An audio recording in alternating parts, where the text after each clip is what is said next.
सबको जय मसीह की। मैं जतिन बब्बर और आप देख रहे हैं मसीह परिवार चैनल। जैसे कि आप सब जानते हैं कि मैं इस चैनल पे प्रभु के अलग अलग दासों की वीडियोस डालता हूं, तो अगर आपको हमारा चैनल अच्छा लगता है तो आप इस चैनल को ज़्यादा से ज़्यादा सब्सक्राइब जरूर करें, ताकि आप प्रभु के वचन को सुन सके। वीडियोस को ज़्यादा से ज़्यादा शेयर करें ताकि जिन लोगों तक वचन नहीं पहुंचा उन तक भी वचन पहुंच सके। सबको जय मसीह की। एक बार मैं आपसे दोबारा कहूँगा कि इस चैनल को सब्सक्राइब जरूर करें और वीडियोस को ज़्यादा से ज़्यादा शेयर करें। जय मसीह की। इसहाक शाम के टाइम वचन का ध्यान करने के लिए जाता था, क्योंकि 20 साल से उसकी वो पत्नी बांझ थी जो परमेश्वर ने खुद भेजी थी आवाज देके उसके बाप के नौकर को। अब उसके बाप के नौकर को परमेश्वर ने खुद निशानियां दी कि ये वही लड़की है जो तेरे मालिक के बेटे के साथ ब्याही जाएगी। और जब वो लड़की को वो लेके आया और इसहाक को दिखाया और इसहाक को बोला कि ये तेरी पत्नी है, उसने कहा अच्छा ये परमेश्वर ने दिया। उन्होंने कहा ठीक है। और बाइबल कहती 20 साल उनके कोई भी संतान नहीं हुई और वो शाम को वचन का ध्यान करने के लिए जाता था। और जब शाम को क्या ध्यान करता था वचन का, कि जो वचन में लिखा हुआ वो अपने आप पूरा नहीं होता, आपको उसे बार बार पढ़ना पड़ता है, आपको बार बार उस पर मनन करना पड़ता है, उसके लिए टाइम निकालना पड़ता है और उसको अपनी आत्मा में बार बार फीड करना पड़ता है अपनी आत्मा को। चाहे आपको लगे कि असर हो रहा है, चाहे आपको लगे असर नहीं हो रहा, पर आपको लगातार उस वचन से अपने आप को फीड, अपने आप को खिलाना होता है। आपको वचन बार बार बार बार बार बार। बाइबल कहती जो परमेश्वर की आज्ञाओं से अति प्रसन्न रहता है। उसने ये नहीं कहा जो हाहें भर भर के परमेश्वर का वचन मानते हैं, उसने कहा जो उसकी आज्ञाओं से अति प्रसन्न रहते हैं। वो नहीं जिसने सिगरेट छोड़ी और दूर से कोई सिगरेट पी रहा है तो देखो यार पूरा दिल कर रहा है सिगरेट पीना और दिल में दुखी हो रहा है मैं क्रिश्चियन बन गया। ये अभी भी बॉन्डेज है, ये अभी भी बंधन है, ये सही चीज नहीं है। ये निशानी है कि अभी तक आप डिलीवर नहीं हो पूरी तरह से, अभी तक आप फ्लाइट लेने के लिए, आत्मिक उड़ान भरने के लिए आप तैयार नहीं हो। ये निशानी है इस बात की। अभी भी आपको ब्लू फिल्म देखने का अटैक होता है, ये निशानी है कि आप फ्लाइट लेने के लिए तैयार नहीं हो। अभी भी शराब पी के करता है यार, की करिए यार, हमें फंस गए यार, चल ले आओ यार 2 पैग। इसका मतलब अभी आप तैयार नहीं। कितने मेरी बात को समझ रहे हैं?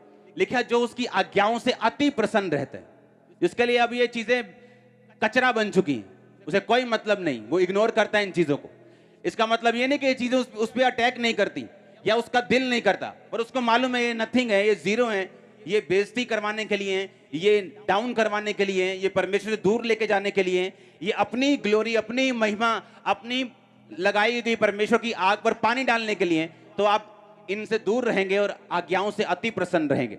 उसने कहा अगर तू मेरी आज्ञाओं से अति प्रसन्न रहेगा, खुश रहेगा, आहें भर भर के नहीं करेगा, उसने कहा तुम तेरा वंश पृथ्वी के ऊपर प्राकर्मी होगा। तेरा वंश, तेरे बच्चे पृथ्वी के ऊपर प्राकर्मी होंगे। इमेजिन करो इसहाक इसी वचन के साथ वो मनन करने के लिए जाता होगा कि मैं परमेश्वर की आज्ञाओं से अति प्रसन्न हूं।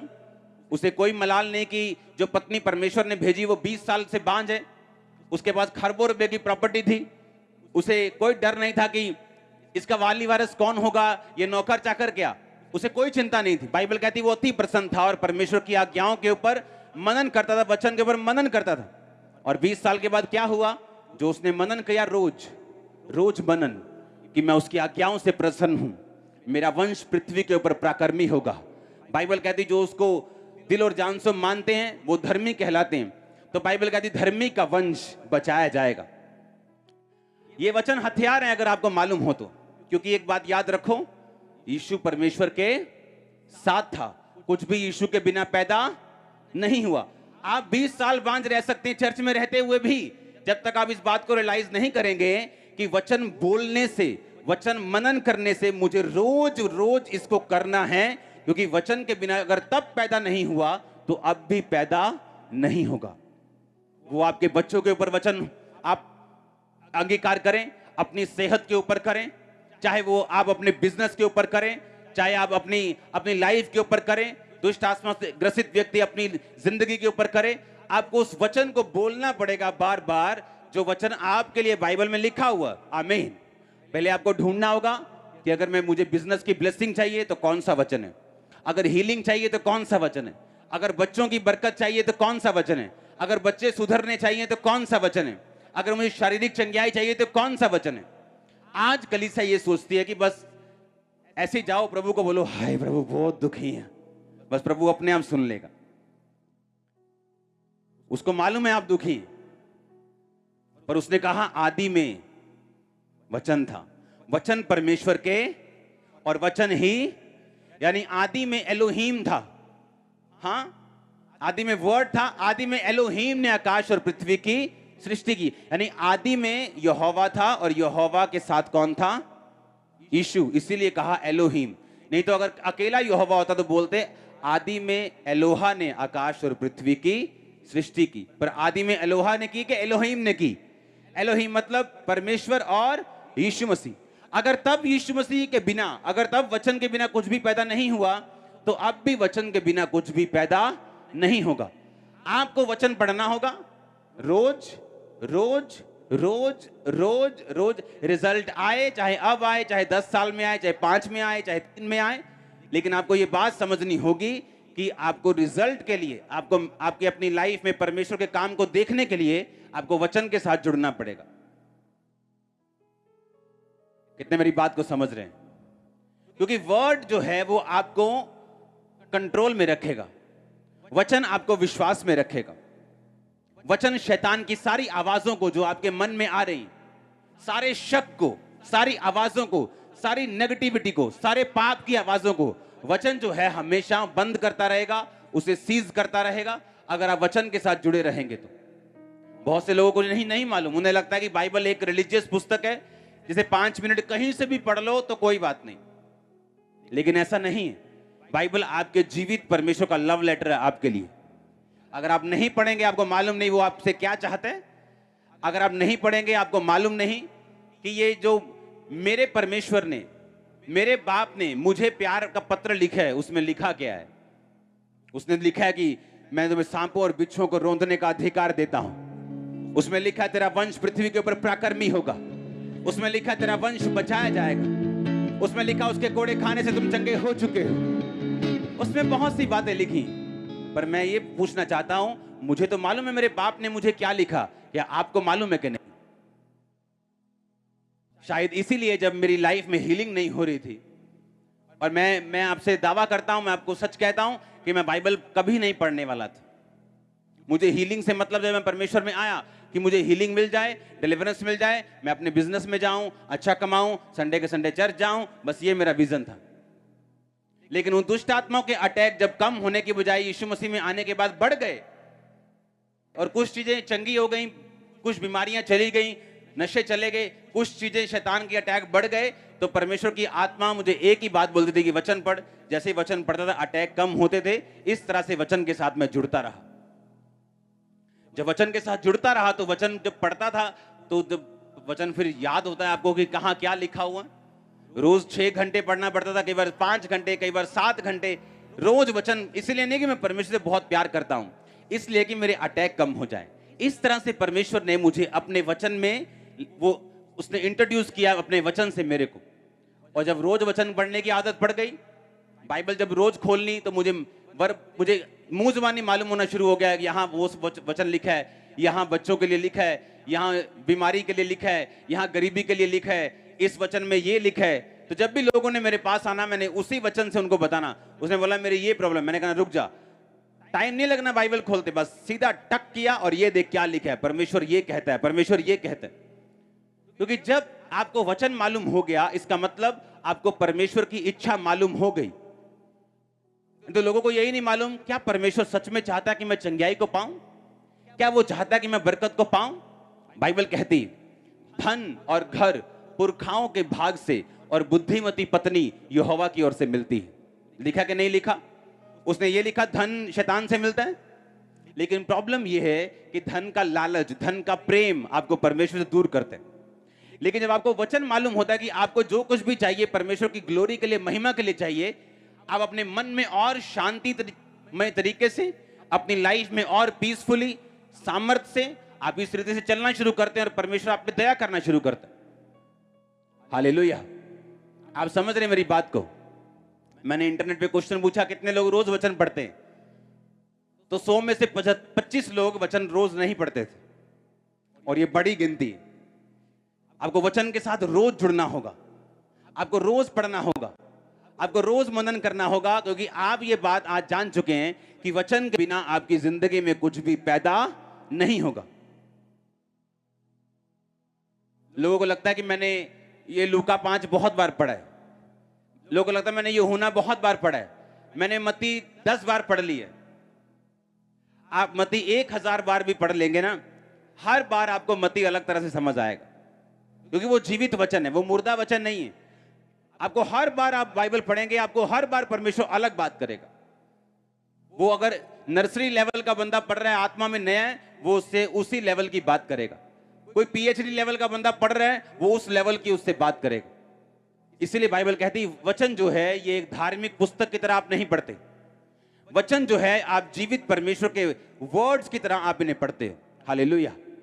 आप जानते बाइबल कहती परमेश्वर ने जब सब कुछ वचनों के द्वारा बनाया और उसके बाद आदम को मिट्टी से गूंथा और उसके अंदर जीवन का सांस फूंक दिया।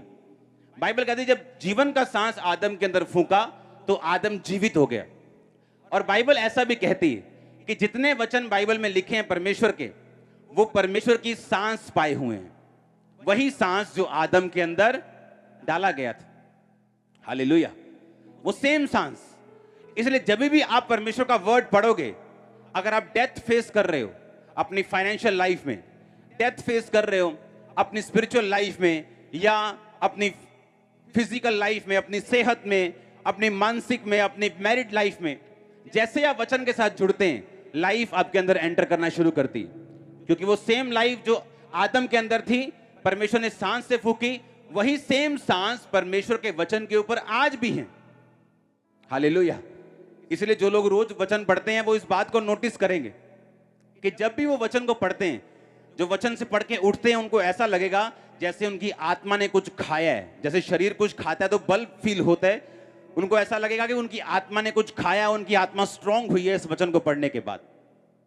हालेलुया। अपने पड़ोसी को बोलो वचन को पढ़, ऊंची आवाज में बोलो, रोज पढ़, बोल, तारीफ करो जोर से।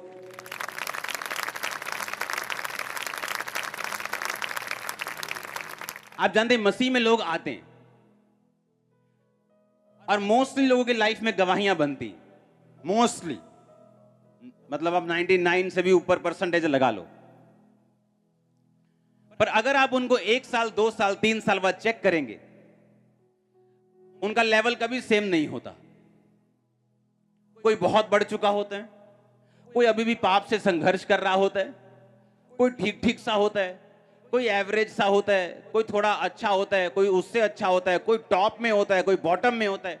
आए वो इकट्ठे हैं परमेश्वर में। लेकिन ऐसा क्यों? क्या परमेश्वर ने ऐसा किया? क्या परमेश्वर ये चाहता है? क्या आप ये चाहते हैं अगर आपके 5 बच्चे हैं, 2 बच्चे हैं, आप चाहते हैं कि एक बहुत गरीब रहे और एक बहुत अमीर हो जाए? आप चाहते हैं ऐसा? हाँ, कितने बच्चे आपके? 3 है 3 है, तो आप चाहते हैं कि तीनों ब्लेस्ड हो? यस। एक उनमें अगर गरीब रहो तो अच्छा चलेगा? नहीं चलेगा? पक्की बात है। आप सोचो एक इंसान, बाइबल कहती जो बुरा होकर भी अपने बच्चों को अच्छी वस्तुएं देना जानते हैं। हम क्रिश्चियन हैं, हम अच्छे लोग हैं, अच्छा एग्जाम्पल दे रहा हूं। हालेलुया। आप समझ रहे मेरी बात? लिखा इंसान बुरा होकर भी अपने बच्चों को रोटी मांगने पर बिच्छू नहीं देता। तो कहता है परमेश्वर अपने बच्चों को गलत चीजें क्यों देगा, या वो अपने मांगने वालों को अच्छी वस्तुएं क्यों ना देगा? तो परमेश्वर तो नहीं चाहता कि मेरा एक बच्चा बहुत आशीषित हो, वो लंगड़े चलाए और दूसरा पाप में फंसे, ऐसा तो वो नहीं चाहता। लेकिन कौन जिम्मेवार है इस चीज के लिए? मैं आपको बताता हूं कौन जिम्मेवार है। दूसरा राजा उसका 6 बाब उसकी 1 आयत को पढ़ेंगे। भविष्यद्वक्ताओं के चेलों में से किसी ने अलीशा से कहा, यह स्थान जिसे हम तेरे सामने रहते हैं, जिसमें हम रहते हैं, वह हमारे लिए छोटा है। हम यरदन तक जाएं, वहां से एक बल्ली लेकर वहां अपने लिए रहने का एक स्थान बनाए। उसने कहा, अच्छा जाओ, ठीक है, बना लो। तब किसी ने कहा, कृपया अपने दासों के संग चल। उसने कहा, ठीक है, मैं चलता हूं। अलीशा उनके साथ गया और वो यर्दन नदी के किनारे पहुंचकर लकड़ी को काटने लगे।